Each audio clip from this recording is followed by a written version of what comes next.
తెలుగు రాష్ట్రాల్లో అతిపెద్ద lift manufacturer lifts ట్రై.com dealership కూడా ఇవ్వబడును. నమస్కారం సార్. నమస్తే. ఇప్పుడున్న ప్రజెంట్ సిచ్యువేషన్ గురించి మనం మాట్లాడుకుంటే ఎస్పెషల్లీ అందరూ అని చెప్పలేను, కానీ కొంతమంది అబ్బాయిల మైండ్ సెట్ ఎలా ఉంది అంటే, ఒక అమ్మాయి కనిపిస్తే ఆ అమ్మాయిని మెంటల్గా, ఫిజికల్గా, ప్రొఫెషనల్గా, పర్సనల్గా అన్ని రకాలుగా మనం వాడుకోవచ్చు, కానీ పెళ్లి మాత్రం మనం చేసుకోవద్దు అన్న మైండ్ సెట్ లోకి వెళ్ళిపోయారు సార్. అంటే అది ఇప్పుడున్న సమాజానికి అది కరెక్ట్ అంటారా లేదా రాంగా? అయితే అలాంటి వాళ్ళ ట్రాప్ లో అమ్మాయిలు పడకుండా ఉండడానికి ఎలాంటి జాగ్రత్తలు పాటించాలి సార్? అసలు వాళ్ళ క్యారెక్టరిస్టిక్స్ ఎలా ఉంటాయి? సో వెరీ ఇంపార్టెంట్ అండ్ ఈ రోజుల్లో అవసరం కూడా. ఇప్పుడు ఇది ట్రెండ్ చేస్తున్నారు యాక్చువల్లీ. అంటే ఏదైనా ఒక టైప్ ఆఫ్ లివ్ ఇన్ కానీ, లేకపోతే కలిసి ఉందామని కానీ, మన లైఫ్ మనం బతకాలి, ఎందుకు వేరే వాళ్ళ గురించి పట్టించుకుంటామని ఇంట్లో వాళ్ళ నుంచి స్లోగా సెపరేట్ చేసి, ఫస్ట్లో చాలా ప్రేమగా ఉన్నట్టు చేసి, దెన్ ఒక ఎమోషనల్ డిపెండెన్స్ ఏర్పరచుకున్నాక ఇది జరుగుతుంది. బాగా గుర్తుపెట్టుకో, ఎమోషనల్ డిపెండెన్స్. ఎవరి మీదైతే మనం ఎమోషనల్గా డిపెండ్ అవుతామో వాళ్ళు ఫస్ట్ గ్రౌండ్ మనకి తయారు చేశారు, దానిలో తవ్వి మనం కూర్చోబెడతారు. సో ఇది అమ్మాయి అబ్బాయా, అబ్బాయి అమ్మాయా కాదు పాయింట్. ఇక్కడ పాయింట్ ఇస్ ఛాన్సెస్ దట్ అమ్మాయిలు ట్రాప్ అయిపోవడానికి ఎక్కువ ఉన్నాయి. అబ్బాయిలు ఇలాంటి పనులు చేసేవాళ్ళని అమ్మాయిలు త్వరగా గుర్తించాలి, చాలా ఇంపార్టెంట్. అయితే ఒక అబ్బాయి ఇలా డిసీవ్ చేయడానికి ఆర్ మోసం చేయడానికే మైండ్ సెట్తో ఉంటే గుర్తుపట్టడం చాలా ఇంపార్టెంట్. ఈ గుర్తుపట్టడం చాలా ఈజీ. సో బేసిక్గా ఫిజికల్ క్యారెక్టర్స్ అంటే వాడు మాట్లాడేటప్పుడు చాలా వేగ్గా ఉంటాడు. నేను ఒక క్యారెక్టర్ చెప్తే గుర్తుపడతారు. ఒక అబ్బాయి అమ్మాయి నా దగ్గరకు వచ్చారు. వాళ్ళు కౌన్సిల్ చేస్తున్నంతసేపు ఆ అమ్మాయిని సపరేట్గా పిలిచి అడిగితే చాలా గొప్పవాడు అవుతాడండి, ఎన్నో బిజినెస్ ఐడియాలు ఉన్నాయండి. ఏం ఐడియాలు అంటే అవన్నీ మాతో చెప్పరు, కానీ గొప్ప బిజినెస్ ఐడియాలు ఉన్నాయండి. వెరీ వేగ్ సిచ్యువేషన్లో కూర్చోబెడతారు. నాకు అవి వచ్చేస్తాయి, అక్కడి నుంచి డబ్బులు వచ్చేస్తాయి, నాకు అలా జరుగుతుంది, ఇలా వస్తుంది, నన్ను ఆ మాత్రం సపోర్ట్ చేయలేవా? ఈ టైప్లో ఎమోషనల్ డిపెండెన్సీని ఏర్పరుస్తారు. ఫస్ట్ పెద్ద మాటలు చెప్పి చాలా గొప్ప వ్యక్తిని అయిపోతున్నాను, నాకు సపోర్ట్ చేయవా, ఇంకేం ప్రేమని ఇది అనేటట్టుగా వేగ్నెస్లో పెడతారు. నెంబర్ 1 వేగ్ చాలా వేగ్ ఉంటాయి వాళ్ళు చెప్పేవి, రియాలిటీకి చాలా దూరంలో ఉంటాయి. నా దగ్గరకు వచ్చిన ఒక చిప్ కనిపెడతాడంట. ఆ చిప్తో బ్రెయిన్లో ఉన్న వాళ్ళందరి ప్రాబ్లమ్స్ సాల్వ్ అయిపోతాయంట. అండ్ ఎలాంటి డౌట్లు వచ్చినా సాల్వ్ చేసేస్తాడంట, వాడు కనిపెడతాడంట. మనం అలా ఎలా కనిపెడతావా అన్నాం అనుకో, అంటే టాలెంట్ని డిస్కరేజ్ చేస్తావా అంటాడు ఒక పాయింట్. రెండోది, అది నువ్వు చెయ్యాలి అంటే కష్టపడాలా. నువ్వు ఇక్కడ ఇంట్లో కూర్చొని ఒక ఐడియా వచ్చేసింది, నేను కోర్టులో వస్తే అంటే రావు కదా. ఇలా అమ్మాయిలు బండి వేసుకుని తిప్పుతుంటే అవుతాయా? అవో కదా. కానీ దే ప్రొజెక్ట్ దట్. అలాగా వేగ్గా గొప్ప గొప్ప ఐడియాలు. ఇప్పుడు మా మామయ్య వాళ్ళ ఫ్రెండ్ పోలీస్ ఆఫీసరు, నాకు అక్కడి నుంచి ఒక ల్యాండ్ వచ్చేస్తుంది, అక్కడి నుంచి కోర్టులు వచ్చేస్తాయి అనే స్టోరీలు చెప్తానంటే నమ్మదు. అది ఎనీథింగ్ వేగ్. నన్ను ప్రేమిస్తున్నావా అంటే, అంటే ప్రేమ కానీ తల్లిదండ్రులు గొప్ప కదా అని ఏదైనా మధ్యలో స్టోరీ చెప్తున్నాడంటే వేగ్నెస్. ఇది నెంబర్ 1 గుర్తుపెట్టుకోవాలి. సెకండ్ వచ్చేసి, ఈ మోసం చేసే వాళ్ళకి రిపీటెడ్గా ఫాల్ట్స్ ఉంటాయి. డిఫాల్ట్గా ఫాల్ట్ చేస్తారు వాళ్ళు. అంటే ఈరోజు ఎందుకు టైంకి రాలేదు, ఆర్ నువ్వు ఇలా అన్నావు కదా ఇదేంటి అని, అప్పుడు అన్నాను కానీ ఇప్పుడు మారాలి అని చెప్పి మారుస్తారు. వెరీ తొందరగా డిఫాల్ట్గా ఫాల్ట్స్ దొరుకుతాయి, నంబర్ ఆఫ్ మిస్టేక్స్. కానీ ప్రేమ కదా అని వీళ్ళు కవరప్ చేస్తుంటారు. మనం ప్రేమ కదా అని కవరప్ చేస్తారు. Very important. డిఫాల్ట్గా ఫాల్ట్ దొరుకుతుంటే ఆపండి అక్కడ. ఓకే. థర్డ్, నీ దగ్గర నుంచి మనీ అండ్ నీ ఫిజికల్ని కోరుకుంటూ ఉంటాడు కంపల్సరీ. ప్రేమ అంటాడు, చాలా గొప్ప గొప్ప మాటలు చెప్తాడు. ఇప్పుడు ఈరోజు నాతో బయటకు వస్తావా అంటాడు, సినిమా హాల్కి వస్తావా అంటే, ఇట్లాంటివి చెప్తారు. Where they are using you as a టాయ్గా, లేకపోతే నీకు డబ్బుల కోసము, నీ శరీరం కోసము వాడుతున్నట్టుగా చేస్తారు. అసలు విషయానికి వచ్చేసరికి పుష్ చేస్తారు. ఇద్దరు ఇండికేటెడ్ స్కిప్. పెళ్ళి లేకపోతే ఇలాంటి టాపిక్, ధైర్యము, ఇలాంటి విషయాలు వచ్చినప్పుడు పుష్. Red flag. ఇది చాలా డేంజరస్ రెడ్ ఫ్లాగ్, పట్టేయాలి వెంటనే. అలాగ గనక చేస్తున్నట్లయితే నువ్వు వాడుకోబోతున్నావు, నిన్ను వాడేసుకుంటున్నారు, జాగ్రత్త. అది అలర్ట్గా ఉండాలి. ఫోర్త్, వెరీ ఇంపార్టెంట్, నీ వాళ్ళ నుంచి దూరం చేస్తూ ఉంటాడు. వాడితో ఎందుకు మాట్లాడావు, వీళ్ళతో ఎందుకు మాట్లాడుతున్నావు, మనం ఒకటి కదా, మనమంతా ఒకటి కదా. ఈ టైప్లో నీ వాళ్ళ నుంచి, అంటే పేరెంట్స్ నుంచి, నీ ఫ్రెండ్స్ నుంచి, నువ్వు వేసుకునే నీ డ్రెస్సింగ్ సెన్స్ నుంచి అన్నిటినీ మార్చడానికి చూస్తాడు. ఒక ఎమోషనల్ డిపెండెన్స్ ఏర్పరచుకుని పర్మిషన్ లేనిదే జరగలేదు అనే డిపెండెన్స్ మీదకి వెళ్తారు. ఇది కూడా చాలా ఇంపార్టెంట్గా రెడ్ ఫ్లాగ్. కొంతవరకు ఒక డీసెన్సీ, మనకంటూ ఒకటి ఉండాలి అన్నది వేరు, కానీ రిపీటెడ్గా నువ్వు ఏది చేసినా నువ్వు తప్పు, నా మీద డిపెండ్ అయి ఉండు అనేటట్టుగా చేస్తున్నా అంటే చాలా చాలా డేంజరస్. అది బాగా గుర్తుపెట్టుకోవాలి. 5th, మనము గనక బౌండరీ గీయకపోతే బౌండరీ లోపలికి వచ్చేస్తారు. మనకి దేశానికి సరిహద్దులు ఉన్నాయి, అలాగ మనకి సరిహద్దులు లేకపోతే ఎవడైనా లోపలికి వచ్చి వాడుకుని వెళ్తాడు. అందుకని యువర్ ఓన్ బౌండరీస్ గీసుకుని పెట్టుకోవాలి compulsory. Make it a habit that ఎవడన్నా కానీ, ఎంతటి వాడైనా కానీ, there is a limit that they can enter. ఆ లిమిట్ తర్వాత నీ లోపల ఉండే, నేను వీడియోస్ కూడా చెప్తుంటాను, నేను ఓపెన్ యువర్ బీస్ట్ మోడ్. రెడీగా ఉండాలి బీస్ట్ మోడ్. నీ లోపల ఉండే ఒక శక్తి ఎప్పుడు రెడీగా ఉండాలి. వెన్ టైం కమ్స్ ఆ లిమిట్ నువ్వు గీయ. 1 స్టెప్, 2 స్టెప్, 3 స్టెప్, మిత్రమా లక్ష్మణ రేఖ దాటి వచ్చావా, I know what to do అనే అది ఉండాలి కంపల్సరీగా. దట్ ఈస్ అ లిమిట్, ఒక బౌండరీ, ఒక బార్డర్. ఇది దాటి నేను చేయను, దట్ ఈస్ అ లిమిట్. నీ సెంటిమెంట్స్ని వాళ్ళ సెంటిమెంట్తో డిఫీట్ చేస్తున్నారంటే రెడ్ ఫ్లాగ్. అంటే నేను ఇలాంటి ప్లేసులకి రాను అన్నాం అనుకో, నా కోసం ఆ మాత్రం చేయలేవా అంటాడు. నువ్వు నా కోసం చేయలేవా అనే పాయింట్ ఉండదు అక్కడ. సో ఎప్పుడైతే యువర్ సెంటిమెంట్స్, యువర్ వాల్యూస్ని తక్కువ చేస్తున్నాడో రెడ్ ఫ్లాగ్ నేను యూజ్ చేసుకుని ఏ రోజైనా తిప్పేస్తాడు. 6th or 7th పాయింట్, ఎప్పుడైతే వాళ్ళకంటూ డిసిప్లిన్ లేదో అలాంటి వాడితో ఎంత దూరం ఉంటే అంత మంచిది. సినిమాలు చూపిస్తూ తాగుబోతుని ప్రేమించు, లేకపోతే వాడు ఎవడో తిరుగుతుంటే ప్రేమించు అంటారు. సినిమాలకు బాగుంటాయి, రియల్ లైఫ్లో బాగుండవు. సో ఎవరికైతే డిసిప్లిన్ లేదో వాడికంటూ ఒక ఫైనాన్షియల్ డిసిప్లిన్, ఫిజికల్ డిసిప్లిన్, ఒక స్ట్రెంగ్త్, ఒక ఫోర్స్ లేదో, హీఈస్ నాట్ మ్యాస్కులైన్. అలాంటి అబ్బాయిలకు దూరంగా ఉండాలి.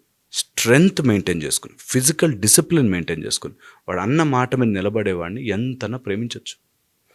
అన్న మాట మీద నిలబడలేని వాడు, లేకపోతే ఫర్ హిజ్ లెవెల్లో ఒక గోల్ కానీ, ఒక ఎయిమ్ కానీ, ఒక పర్పస్ కానీ లేకుండా ఉన్నవాడిని నమ్మలేం. ఓకే, ఎయిమ్, గోలు పెట్టుకోవడం చాలా ఇష్టం కాదు.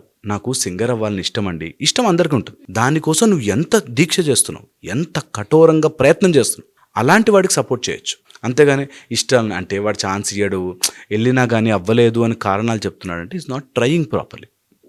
సో అలాంటి వాళ్ళతో కూడా బీ అనే 1 hand distance.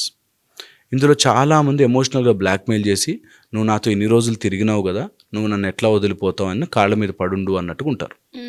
సో ఇది వెరీ ఇంపార్టెంట్. అలాంటప్పుడు ఈగోకి పోయో, లేకపోతే జాలికి పోయో, అయ్యో అని పోయో ఇంకా ఇరుక్కుపోతారు.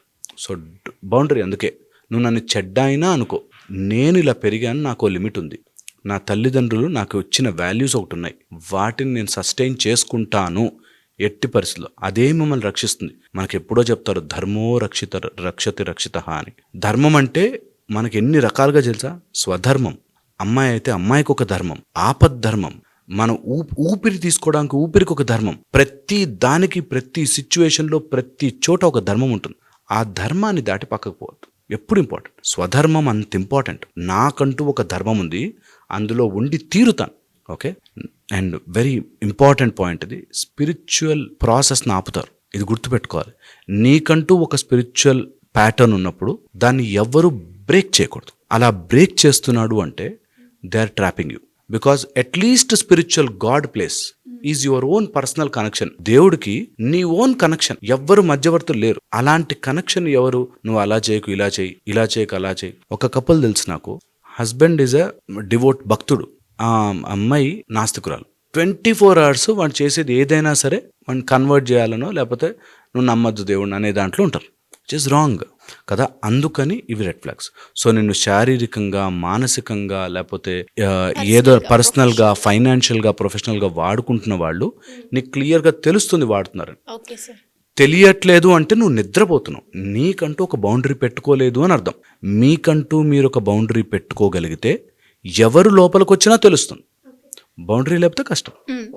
మీరు చెప్పిన ఈ 10 points ఏవైతే ఉన్నాయో సార్, ఎవరైతే ఈ సిచ్యువేషన్లో ఉంటారో వాళ్ళకి ఆల్రెడీ స్ట్రైక్ అయ్యే ఉంటుంది, ఎస్ ఈ పాయింట్లో నన్ను ఇలా చేశాడు అని. ఒక్కసారి అందులో వెళ్ళాక ఎమోషనల్ డిపెండెన్సీ అన్నారు, దాని నుంచి రావడం చాలా కష్టం.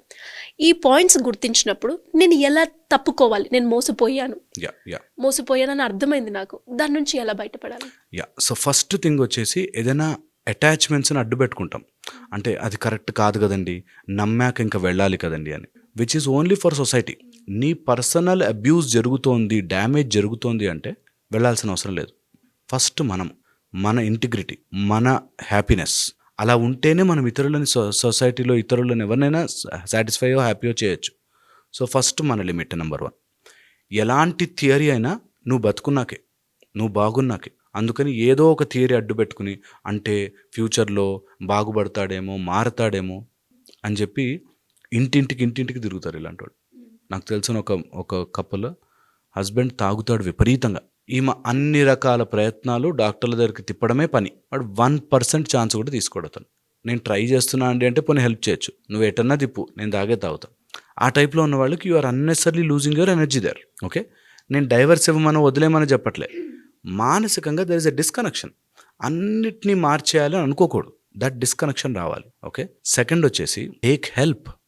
ఎప్పుడైనా ఇట్లాంటి ఎమోషనల్ ట్రామా జరిగినప్పుడు, లేకపోతే ఎమోషనల్గా ఎవరైనా డిపెండెన్సీ క్రియేట్ చేసి వాడుతున్నప్పుడు, అందరున్నారు చుట్టుపక్కల, చెప్పాలి, మాట్లాడాలి, తేల్చుకోవాలి. పెద్ద తరహాగా ఎవరికైనా సపోర్ట్ తీసుకుని టాక్ టు దెమ్. లేకపోతే నీ షెల్లోకి నువ్వే వెళ్ళిపోయి చాలా ఇబ్బంది పడతారు. ఒక అమ్మాయి లవ్ మ్యారేజ్ చేసుకుని బయటకు వెళ్ళిపోయి తర్వాత వాడు ఎంత టార్చర్ పెట్టాడంటే అంత టార్చర్ పెట్టాడు. ఇంటికి వస్తే అమ్మ వాళ్ళు ఏమనుకుంటారో, నన్ను సొసైటీ ఏమనుకుంటుందో అని చెప్పి ఆమె ఇంటికి రాక అక్కడే మదనపడి ఎవ్రీడే తనులు తినేది. True sir. ఇంకొకటి ఏంటి అంటే, ఎప్పుడైతే అమ్మాయిలే కావచ్చు ఇలాంటి సిచ్యువేషన్స్ ఎదుర్కొంటారో, బయటికి చెప్పుకుంటే అమ్మాయి కదా ఫస్ట్ నీకు తెలిసి ఉండాలి అన్న వర్డ్ అయితే మనం వింటూ ఉంటాం. సో దానికి వాళ్ళు ఎక్స్పోజ్ అవ్వడానికి ఇంట్రెస్ట్ చూపించరు. ట్రూ, ఇది ఒప్పుకోవాలి. అవును బై, నా వల్లే జరిగింది అనుకుందాం, నేనే తప్పుగా నమ్మాను. Mistakes happen. నువ్వు బయటకు రాకపోతే అది పెద్ద మిస్టేక్. నువ్వు దాన్ని తట్టుకుని నువ్వు బాధపడి ఇబ్బంది పడే కంటే, ఒకరోజు ఎవరైనా నువ్వు నీ వల్లే అయిందే అంటే ఓకే, అవును ఒక డెసిషన్ తీసుకున్నాం, అందులో తప్పై ఉండొచ్చు. ఒక డెసిషన్ తప్పకుండా తప్పు అవుతుంది ప్రతి మనిషి లైఫ్లో. ఎంత గొప్పగా మాట్లాడినా ఏదో ఒక తప్పు దొరుకుతుంది. ఎంత గొప్పగా మనం ప్లాన్ చేసుకున్నా మిస్టేక్ జరగచ్చు. That is okay. ఆ మాత్రం చిన్న క్రిటిసిజం తీసుకోలేకపోతే ఎలా? నిజమే, అమ్మ నాన్న తిడతారు, నువ్వు అప్పుడే చెప్తే వినలేగా, అవును పడు. ఒకసారి అది నయమా, జీవితాంతం ఇబ్బంది పడ్డం నయమా? ఇది వెరీ ఇంపార్టెంట్, చాలా చాలా ఇంపార్టెంట్. ఇది ఎలా ఉంటుందంటే, నేను డెంటల్ డాక్టర్, నా దగ్గరికి అమ్మో పన్ను ఇంజెక్షన్ గుచ్చుతారండి అని పన్ను ట్రీట్మెంట్కి రారు. ఆ పన్ను పుచ్చిపోయి సర్వనాశనం అవుతుంది, ఇన్ఫెక్షన్ కదా. చిన్న ఇంజెక్షన్ నయమా, లేకపోతే ఆ పన్ను నొప్పితో బాధపడ్డ నయమా? అలాగే జీవితంలో ప్రాబ్లం వచ్చినప్పుడు ఒక ఇంజెక్షన్, ఒక సర్జరీయో, ఒక ఇబ్బందో ఫేస్ చేసినట్టుగా ఫేస్ చేయాలంతే. అవును తప్పు చేశాను, తెలిసింది, ఇప్పుడు రియలైజ్ అయ్యానా, I'll come out. So what అంటారు, 4 మాటలు అనకుండా రామ్మ అని పిలుస్తారా? అంటారు, దట్స్ ఓకే. ఈ ధైర్యము లేకపోతేనే ఇరుక్కుపోతాం. ఆ ఎమోషనల్గా వీక్ ఉన్న వాళ్ళకి ఇది అవుతుంది. కొంతమందిని చూసాను, శివంగి లాంటి లేడీస్, అట్లాంటి వాడు దొరికితే ఆడుకుంటారు. అట్లా ధైర్యంగా ఉన్న వాళ్ళకి ప్రాబ్లం లేదు, వీక్గా ఉన్న వాళ్ళని పట్టుకుంటారు. ఓకే, అందుకని అలాంటి వాళ్ళ దగ్గర ఉన్నప్పుడు తొందరగా ఐడెంటిఫై చేయడం, ఆ ట్రామాని భరించలేకపోతే బయటకు వచ్చి రివీల్ చేయడం. ఇప్పుడు now psychotherapy is there, emotional therapies are there, doctors are helpful, police are helpful, విమెన్కి చాలా హెల్ప్ లైన్స్ ఉన్నాయి. సో హెల్ప్ తీసుకోవడానికి భయపడద్దు. ఓకే, చాలా ఇంపార్టెంట్. ఇలాంటి వాళ్ళు రాంగ్ సొసైటీ బ్యారియర్ పెట్టుకుంటారు. అంటే సొసైటీలో ఎవరేమనుకుంటారో, ఒకవైపు పేరెంట్స్ మంచి చేయడానికి సొసైటీ ఏమనుకుంటారో అనే ఆలోచనతో ఆగిపోకూడదు. ఎప్పుడు కూడా చెడు చేయాలంటే సొసైటీ ఏమనుకుంటారని ఆలోచించాలి. నీ జీవితాన్ని నువ్వు బాగుపరుచుకుంటున్నావు అంటే సొసైటీ ఏమనుకుంటే నీకు how does it matter? Just doesn't matter. అందుకని సొసైటీని సాటిస్ఫై చేస్తూ రాంగ్ ఫిలాసఫీలో కూర్చోవద్దు. Okay, and 5th and important point, ఇది బాగా గుర్తుపెట్టుకోవాలి. ఎవరైనా ఎమోషనల్ డిపెండెన్సెస్ చేస్తుంటే, వాడుతుంటే, డోంట్ గివ్ దట్ డిపెండెన్స్. అది పవర్లా పనిచేస్తుంది. వాడిని మీరు అరుస్తున్నాడు నిన్ను ఇరిటేట్ చేయడానికి, బాధ పెట్టడానికి. బాధపడకు ఫస్ట్ థింగ్. సెకండ్, వాళ్ళు నిన్ను ఎమోషనల్లీ వాడుకోవాలని చూస్తున్నారు, వాడికి వాడే సోర్స్ అవ్వకు. రోజు డబ్బులు అడుగుతున్నారు, ఓ రోజు యూ టేక్ ఎ స్టాండ్. అంగదుడు పాదం పెట్టినట్టు పెట్టు, కదుపురా చూద్దామని. అలా గనక గట్టిగా ఉండగలిగితే ఎవ్వరు ఏం చేయలేరు. ఇట్ ఈస్ ఇంపార్టెంట్, ఎవ్వరు ఏం చేయలేరు. ఓకే, అలాగ మనము ఒక స్టాండ్ తీసుకుంటే, ఎమోషనల్ డిపెండెంట్ అయ్యాము, వాళ్ళు వాడుకున్నారు, వాళ్ళు ఫైనాన్షియల్గా ఎమోషనల్గా డ్రైన్ చేస్తారు, now you take a stand. సృష్టి మొత్తం మీకు పనిచేస్తుంది. ఇది వెరీ ఇంపార్టెంట్. నేను చెప్పినట్టుగా అంగదుడి పాదములాగా ఒక్క పాయింట్ తీసుకుని నించోండి, అక్కడ ఎవ్వరు కదపలేరు. ఇదంతా అయిపోయిన ప్రాసెస్లో, అంటే అమ్మాయి కూడా ఓవర్కమ్ అవ్వాలి, నేను అవ్వాలి అనే ప్రాసెస్లో ఎక్కడో ఒక తెలియని ఒక గిల్టీ ఫీలింగ్ ఉంటుంది సార్. నేను మోసపోయానే, అలా కాకుండా ఉంటే బాగుండు, నేను మోసపోయాను అన్న ఫీలింగ్ ఏదైతే ఉంటుందో సార్, ఆ ఫీలింగ్ నుంచి ఎలా బయటపడొచ్చు అంటారు? గిల్టీనెస్, చిచ్చి అసలు నేనెందుకు అంతలా ట్రాప్ అయిపోయాను అన్న ఫీలింగ్ వస్తూ ఉంటుంది. ఎలా బయటపడాలి సార్? డెస్టినేషన్, ఒక డెస్టినీ ఉంటుంది, అది లైఫ్లో వచ్చి తీరుతుంది, అలా లెసన్ ఇస్తుంది. సో ఇది నమ్మగలగాలి ప్రతి మనిషి. దీన్ని they have to accept some day నేను ఇట్లాంటి పని చేశానేంటి అనే ఒక ఆలోచన స్టేజ్ వస్తుంది. గిల్టీ ఫీలింగ్లో ఎప్పుడూ ఉండకూడదు. గిల్టీ నుంచి ఎంత త్వరగా బయటకు వస్తే అంత మంచిది. అన్నిటికంటే డేంజరస్ ఫోర్స్ గిల్టీ. నేను తప్పు wrong చేశాను, step తీసుకున్నాను నేను, మోసపోయాను. పోతాం, తప్పు జరుగుతుంది, గిల్టీ ఫీలింగ్ వస్తుంది, రాంగ్ స్టెప్ తీసుకుంటాం, మోసపోతాం, న్యాచురల్. అది ఏదైనా ఉంటేనే పోతుంది. సో నీ దగ్గర ఉండింది కాబట్టి వాడుకునే వాళ్ళు వస్తూనే ఉంటారు, తోడేళ్ళు వస్తూనే ఉంటారు, నక్కలు. వాళ్ళతో తప్పించుకుని ఉండడం, ఒక్కోసారి దొరుకుతాము, ఒక్కోసారి మిస్టేక్ అవుతుంది, బట్ దట్స్ అబ్సల్యూట్లీ ఓకే. నేనేమంటున్నానంటే, ఒకడెవడో చెంపదెబ్బ కొట్టాడు, కొట్టినందుకు నీ కోపం వచ్చింది, వెరీ గుడ్. అది రోజు పొద్దునే లేచి అయ్యో చెంపదెబ్బ కొట్టాడు అంటే అన్నిసార్లు కొట్టినట్టు. ప్రతిరోజు చెంపదెబ్బ తినకు, ఓసారి తిన్నావు, గుర్తు చేసుకోండి, తెలుసుకున్నావు, దాటేసావు, come out of it, come back stronger. అంతకు మించి ఇంకేది ఉండదు. Very important. సెకండ్ వచ్చేసి అండర్స్టాండ్, బికాజ్ అమ్మాయిలకు చెప్తున్నాను కాబట్టి, ఇది ఫెమినైన్ ఎనర్జీస్ యూనివర్సల్ ఎనర్జీ, శక్తి. ఆ శక్తిని మీలో జనరేట్ చేసుకుంటే ఇట్లా రేడియేట్ అవుతారు, చెడు దగ్గరికి రాదు ఇలా. సో మీ లోపల ఉండే ఫెమినైన్ ఎనర్జీని జనరేట్ చేసుకోండి, మాస్కులైన్ శక్తిని పక్కన పెట్టండి. మీ లోపల ఫెమినైన్ ఎనర్జీని నర్చర్ ఇట్, డెవలప్ ఇట్. ఎన్ని రకాల మెథడ్స్ ఉన్నాయి మనకి. Do that procedure. ఛాన్స్ దొరికితే ప్రతి అమ్మాయి నేర్చుకోవాలి. ఒక్క ఆసనమైన, ఒక్క మంత్రమైన, ఒక్క సిద్ధి అయినా తీసుకుని దాన్ని they have to keep on doing it. అది ప్రొటెక్ట్ చేస్తుంది 90% ఆఫ్ లైఫ్. అండ్ గట్, అమ్మాయిలకి తెలిసినంత గట్ ఫీలింగ్ ఎవరికి ఉండదు. There is a spindle cell which vibrates. తెలిసిపోతుంది ఈడు మంచోడా కాదా అని తెలుస్తుంది. కవరప్ చేస్తాం, అంటే ప్రేమలో ఉంటాయి అంటే, మొన్న సినిమాలో ప్రేమ ఉంటాయి దెబ్బలు కూడా కొట్టచ్చు అని చెప్పాడు. నాకు చాలా ఆశ్చర్యం వేసింది. ఒప్పుకోద్దు, నీ personal space no one should touch. ఎట్లాంటి గొడవ అయినా కానీ నో వన్ షుడ్ టచ్. అది అమ్మాయిలందరూ కొట్టుడు నేను తట్టుకోను, ఫస్ట్ నుంచే స్టాండ్ ఉండాలి. అది నువ్వు నన్ను ఏడిపిస్తుంటే నేను ఏడుస్తాను, నువ్వే కదరా కొట్టేది, ఛాన్సే లేదు. No way, stand strong there. అట్లాంటి పని జరిగితే ఐ విల్ నాట్ అలౌ. నోరు మూసుకుని వింటారు ఖచ్చితంగా. And keep that always. And మీలోని ఫెమినైన్ ఎనర్జీని జనరేట్ చేసుకోండి. ఐ థింక్ యూనివర్సల్ శక్తి, there's no alternative to it. సృష్టిలో, ప్రకృతిలో ఫెమినైన్ ఎనర్జీ ఎంత ఈజీగా పెంపొందించుకోవచ్చు. ఓకే, మీరు if you want to trespass, సృష్టి దాటి వెళితే నీకు శివతత్వం అవసరమేమో, కానీ శక్తితత్వం ఇక్కడ చాలా బాగా తొందరగా వస్తుంది. పట్టుకోండి అందరూ, ఎంత వీలు కుదిరితే అంత. Great sir. అండ్ నాకు తెలిసి ఈ వీడియోలో మనమైతే అంటే మోసపోయిన అమ్మాయి ఎలా బయటపడొచ్చు, మోసపోక ముందు మనం జాగ్రత్త పడాలి అంటే ఎలాంటి క్యారెక్టరిస్టిక్స్ ఉంటాయో ఇవన్నీ కూడా ఈ వీడియోలో ఉన్నాయి. వీలైనంత వరకు షేర్ చేయండి. అండ్ ఒక్కరికైనా ఇది ఉపయోగపడితే చాలా సంతోషిస్తాం. ఒక్కరికి ఉపయోగపడ్డా హ్యాపీ. డెఫినెట్గా. Thank you sir, thank you so much. Thank you so much.